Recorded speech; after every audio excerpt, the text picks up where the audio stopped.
আসসালামু আলাইকুম, সবাইকে অগ্রিম ঈদের শুভেচ্ছা জানিয়ে আমার আরও একটি রেসিপিতে স্বাগতম। ঈদ উপলক্ষে আমার আজকের রেসিপি মজাদার স্বাদের চিকেন কোরমা। এই রেসিপিটি এতটাই মজাদার যে আপনার ঈদের আনন্দকে আরও দ্বিগুণ করে তুলবে। আর এই মজাদার স্বাদের চিকেন কোরমার রেসিপিটি আজ করে দেখাচ্ছি। প্রথমে একটি কড়াইতে হাফ কাপ তেল ঢেলে নিচ্ছি। এরপর 1.5 টেবিল চামচ ঘি দিয়ে দিচ্ছি। হাফ কাপ পেঁয়াজ কুচি দিয়ে বেরেস্তা তৈরি করে নেব।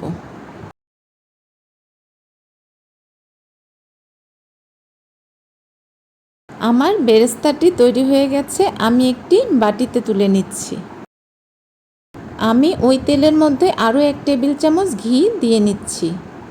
এবার দারচিনি, এলাচ আর গোলমরিচ দিয়ে দিচ্ছি, সাথে 1 কাপ পেঁয়াজ। কোরমা তৈরিতে তেলের পরিমাণটা একটু বেশি দেওয়া লাগে। এরপর পেঁয়াজটা হালকা বাদামি করে ভেজে নিয়ে দিয়ে দিচ্ছি 3 চা চামচ আদা রসুন বাটা। মশলাটা ভালো করে কষিয়ে নিতে হবে। এরপর একটুখানি পানি দিয়ে দিচ্ছি। হাফ চা চামচ মরিচের গুঁড়া আর হাফ চা চামচ ধনিয়া গুঁড়া দিয়ে কষিয়ে নিয়ে হাফ কাপ দুধ দিয়ে আবারও ভালো করে কষিয়ে নিব। এরপর দিয়ে দিচ্ছি 1.5 টেবিল চামচ মিষ্টি দই। আমি এখানে মিষ্টি দইটা ব্যবহার করেছি। এরপর দিয়ে দিচ্ছি 12টি বেটে রাখা কাজু পেস্তা বাদাম। ভালো করে কষিয়ে নিয়ে কিছুটা লবণ দিয়ে দিচ্ছি। আমি মুরগিতে আগেই লবণ মেখে রেখেছি। আমি এখানে 6 পিস রান নিয়েছি, এখানে প্রায় 1 কেজির উপরে হবে।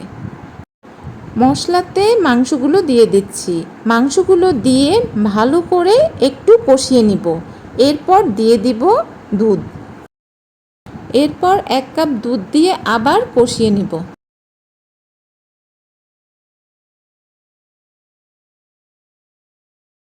একটু ভালো করে নেড়েচেড়ে ঢাকনা দিয়ে কষিয়ে নেব। কিছুক্ষণ পর ঢাকনাটা উঠিয়ে আবারও নেড়েচেড়ে দিব। যেহেতু এখানে আমি দুধ ব্যবহার করেছি, নিচে লেগে যাওয়ার একটা সম্ভাবনা থাকতে পারে, তাই বারবার নাড়তে হবে। কষানো হয়ে গেলে 2 কাপ দুধ দিয়ে ঢাকনা দিয়ে রান্না করে নেব। এখানে আঁচটা মিডিয়াম রাখতে হবে। এরপর দিয়ে দিচ্ছি কাঁচামরিচ, 4-5টি কাঁচামরিচ।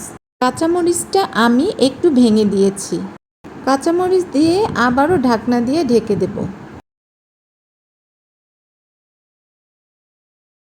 ঝোলটা এই পর্যায়ে এলে দিয়ে দিচ্ছি বেরেস্তা আর 1 টেবিল চামচ ঘি।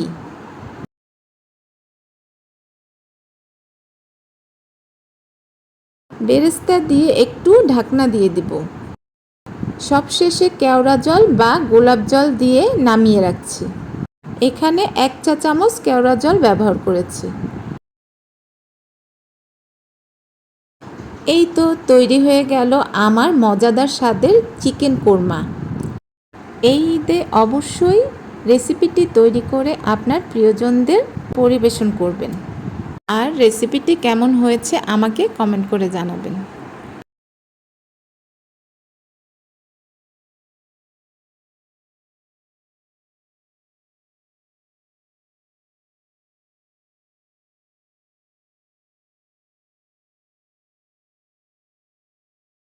আমার আজকের রেসিপিটি যদি ভালো লেগে থাকে তাহলে লাইক, কমেন্ট, শেয়ার এবং সাবস্ক্রাইব করে আমার পাশে থাকতে পারেন।